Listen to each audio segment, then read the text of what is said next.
C'est pas parce que t'es une femme ambitieuse que tu vas forcément réussir. Mais ça, je pense qu'on te l'a jamais dit, non? L'ambition, c'est bien jusqu'à une certaine limite. La réussite, c'est bien, mais jusqu'à ce que tu la vois plus. Il y a un énorme piège pour les femmes qui ont de l'ambition que personne ne voit, et c'est exactement ce qu'on va décrypter dans cette vidéo. Déjà, avoir de l'ambition, c'est quoi? Avoir de l'ambition, c'est vouloir réussir sa vie, vouloir mener des batailles, les réussir et atteindre des objectifs. Chacun a sa vision d'atteindre des objectifs et chacun a sa vision de la manière dont il veut réussir sa vie. Donc déjà que ce soit clair, si pour toi réussir ta vie c'est te marier, avoir des enfants, être stable dans ta vie, c'est ok, tu as réussi ta vie si tu arrives à faire ça. Pour d'autres personnes, réussir sa vie ça va être juste faire le métier de ses rêves, peu importe le salaire qu'il va gagner. Si tu y arrives, encore une fois, tu as réussi ta vie. Pour d'autres personnes, réussir sa vie, ça va être de gravir les échelons, avoir une carrière incroyable, gagner beaucoup d'argent et être à l'aise financièrement. Pouvoir se payer plein de choses, partir en vacances, bref. Si pour toi c'est ça, réussir ta vie, tu as réussi ta vie si tu arrives à faire ça. Je ferme la parenthèse sur ça.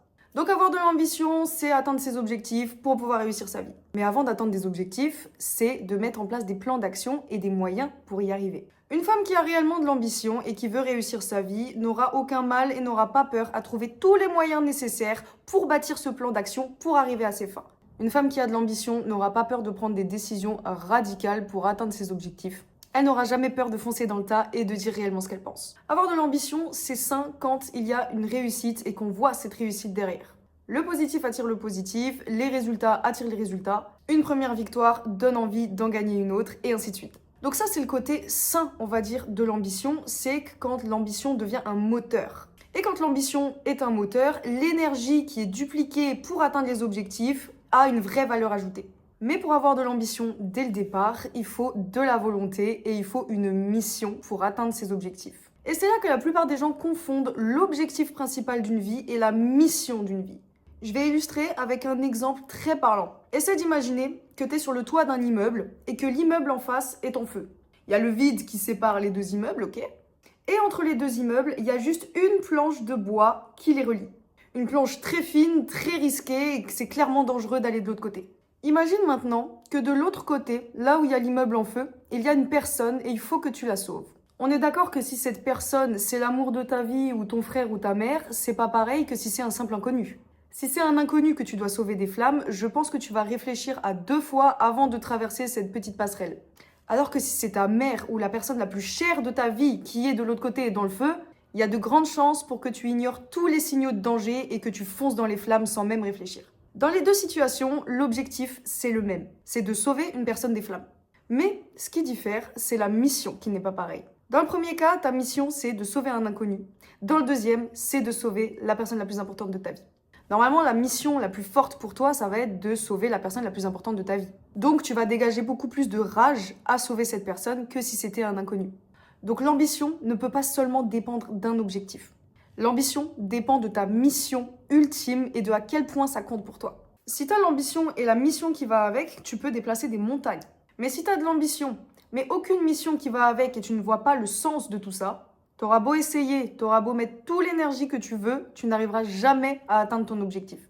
Atteindre des objectifs, c'est plaisant parce que ça repose sur un système de récompense. Et c'est humain parce que plus on joue, plus on gagne, plus on a envie de jouer. Mais l'ambition peut se perdre le jour où on ne voit plus les objectifs.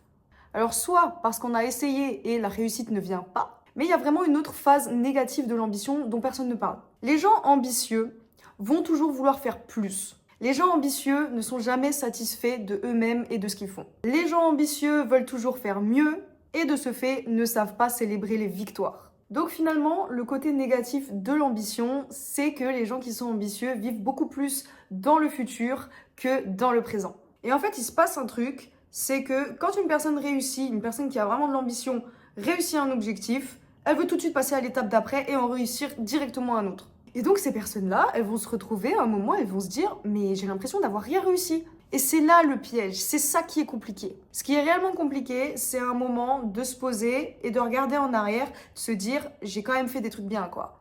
Les personnes ambitieuses sont des personnes très très dures avec elles-mêmes.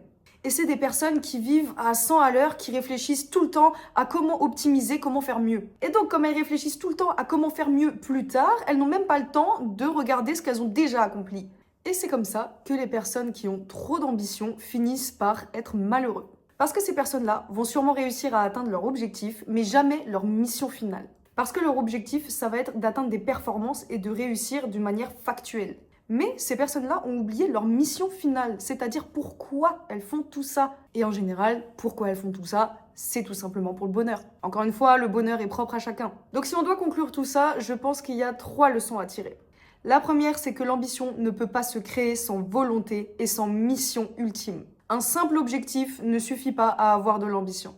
La deuxième chose à retenir, c'est que l'ambition doit servir à atteindre des objectifs, mais chaque objectif mérite d'être célébré. Sans célébration, il n'y a pas de victoire, et la victoire, c'est la mission principale de l'ambition. Et la troisième leçon à tirer, c'est qu'il faut savoir faire pause et regarder en arrière avant de regarder en avant. C'est de quoi on part et ce à quoi on pourra se comparer après. Regarder en arrière pour se souvenir pourquoi on fait tout ça, et regarder en arrière pour voir tout ce qu'on a déjà accompli. L'ambition doit être un moteur, mais il ne doit jamais être un mode de vie. Si cette vidéo t'a plu, n'hésite pas à t'abonner. Dis-moi en commentaire quelle est ta mission principale dans ta vie actuellement. Et moi je te laisse et je te fais des gros bisous.